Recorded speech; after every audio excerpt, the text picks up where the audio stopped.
আমার মা তো মনে করেন বহুত কষ্ট করছে, এখন কি বলবো। মা আমার বহুত কষ্ট করছে। মা চাইছিল আমি একটা জানি ভালো চাকরি চুকরি করি। 2025 29তম। তো এই যে ছবিটি আপনারা দেখতে পাচ্ছেন, ভাইরাল যে রিক্সা চালক সুজন মিয়া, এই যে ছবিটি বাণিজ্য মেলায় এবার আমরা দেখতে পেয়ে অবাক হলাম। তো পাশাপাশি কিন্তু তাকেই দেখতে পাচ্ছেন, ছবিটি দেখেছে। আমরা ওনার কাছ থেকে একটু জানার চেষ্টা করব। ভাই কেমন আছেন? আসসালামু আলাইকুম, ভালো আছি ভাইয়া। আচ্ছা, এই যে আপনার ছবি সম্পর্কে আর যে উদ্বোধনের সময় যে ডক্টর ইউনূস এর সম্পর্কে যদি একটু বলবেন।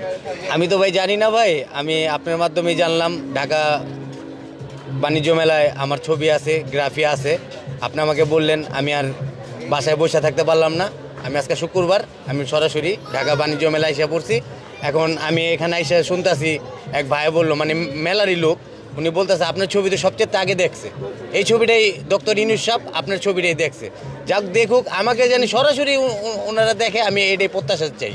ওনাদের সাথে জানি আমি সরাসরি দেখা করতে পারি, আমার মনের কথা জানি বলতে পারি, এটাই আমার প্রত্যাশা। কথাটা যাতে তাদের কাছে একটু প্রকাশ করতে পারেন, এটাই প্রকাশ করতে পারি আমি মনের কথাটা। কিন্তু ওনারা তো দেখতেছে খালি ছবি, আমার ছবিই দেখতেছে, তাই আমাকে একটু কি সরাসরি তারা দেখতে চায় না, আমি দেখতে চাই তাদেরকে সরাসরি। আচ্ছা সুজন ভাই, আপনি যদি বলতেন সেদিনকার আসলে ঘটনাটা ছোট করে একটু বর্ণনা দিতেন।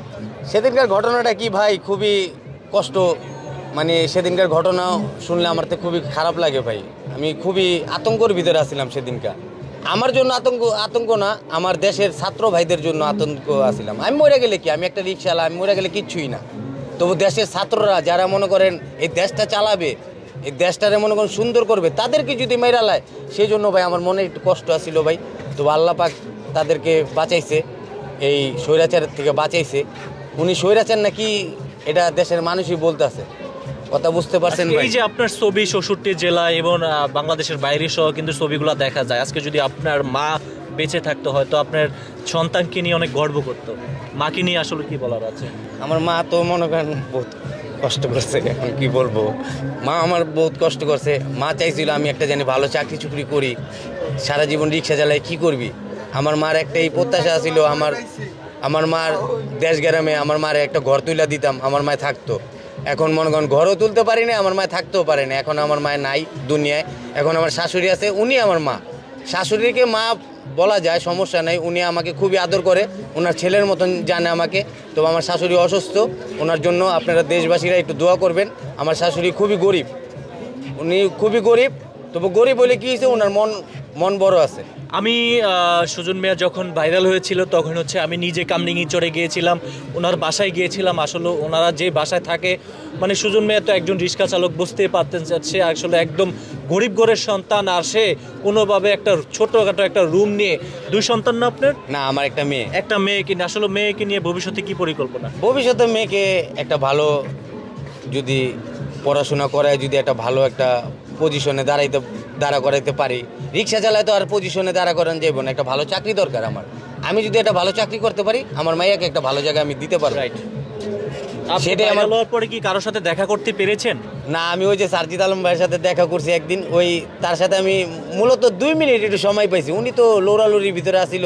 হাসাদ আব্দুল ভাইয়েরও আমি দেখিনি। তবু আমি সবাই সাথে দেখা করতে চাই। আমার কথা হলো, আমি সবাই সাথে দেখা করতে চাই।